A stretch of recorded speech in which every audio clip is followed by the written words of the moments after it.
I'm here to talk about success.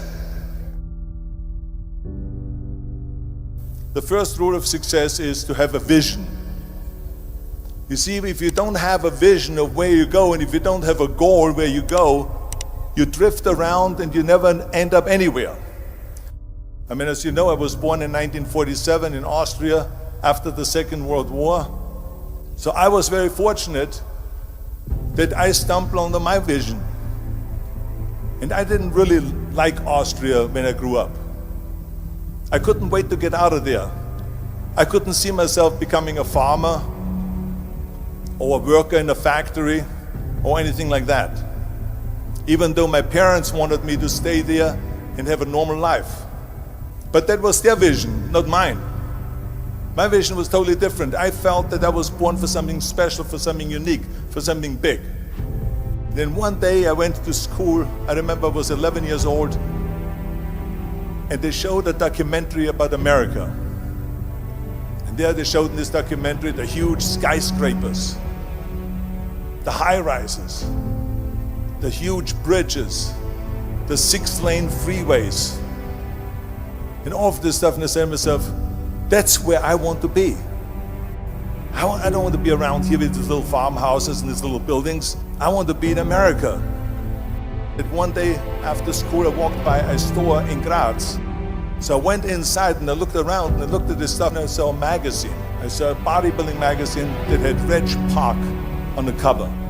Reg Park was then a 3-time Mr. Universe.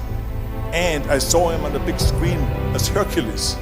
I read that and I said to myself, wow, this is the blueprint for my life. This is exactly what I want to do. I want to become a bodybuilding champion just like Reg Park. I want to get into movies just like Reg Park.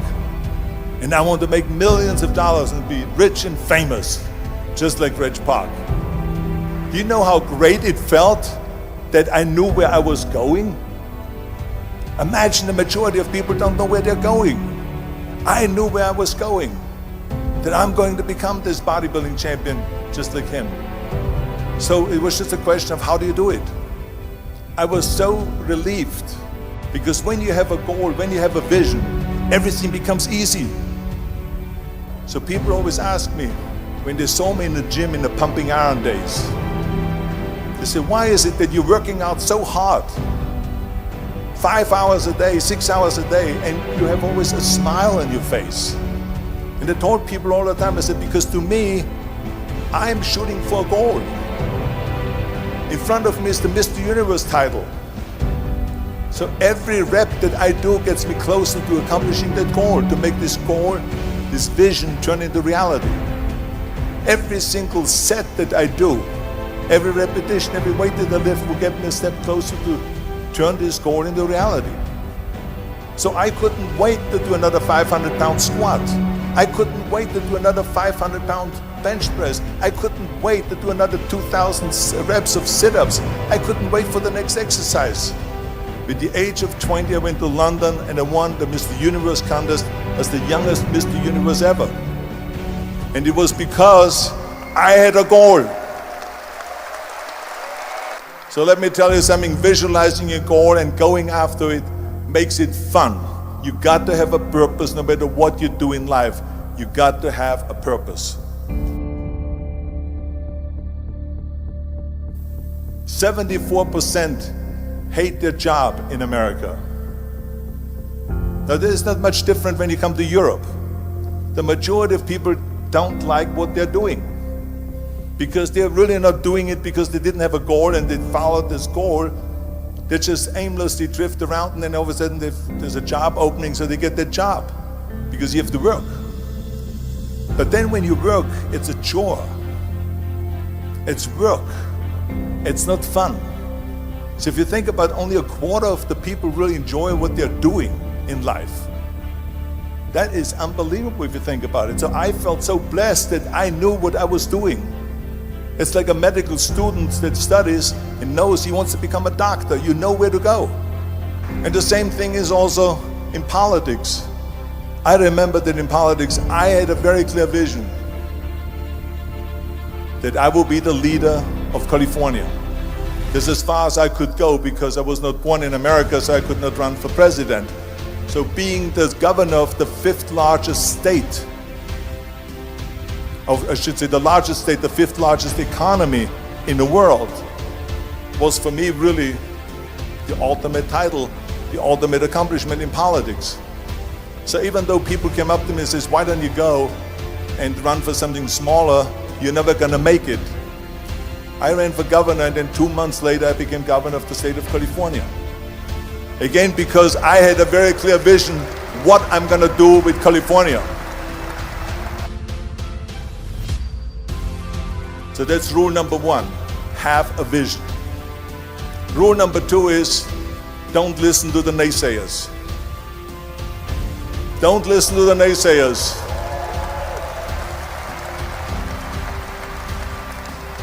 Everything I ever did, the thing that I heard out of people's mouth was, that's impossible. That can't be done.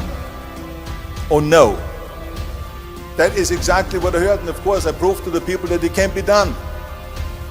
So whenever someone said to me, it can't be done, I heard, it can be done. When they said no, I heard yes.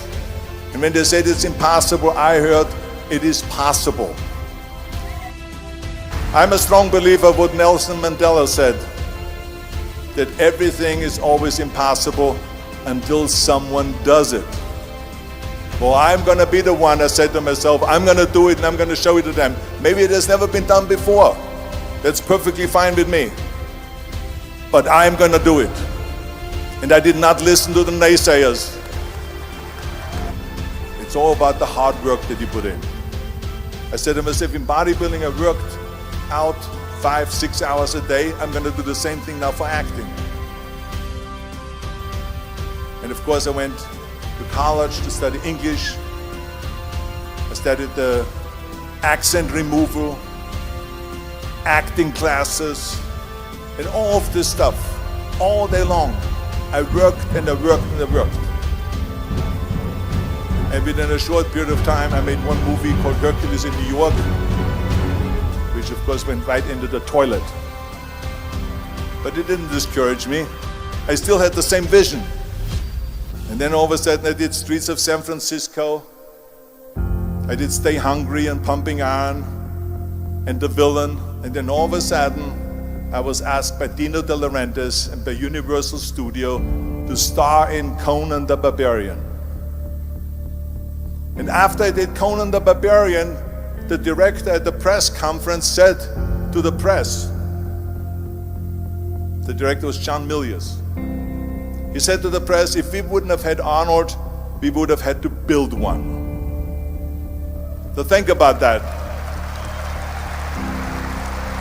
The very body that they said can never be sold because the time is wrong, a few years later, I'm doing Conan the Barbarian, and it was the #1 hit at the box office when it came out in the summer of '82. Think about that. And the director says, if we wouldn't have had his body, we would have had to build one. So all of a sudden, my body became an asset, not a liability. And the same thing was with Terminator. After we were finished filming Terminator, Jim Cameron said to the press, if Arnold wouldn't have had that accent and talked like a machine, I think the movie wouldn't have worked. So think about that. The body and the accent that they attacked was an asset. But I didn't listen to those losers. I didn't listen to them at all. It's just the reality of it is that you cannot listen to the naysayers. So this is a very important lesson for all of you. So when someone says, no, this is a stupid idea, you in your mind, you don't have to say it, but in your mind just say this, fuck you, you're an asshole. What do you know?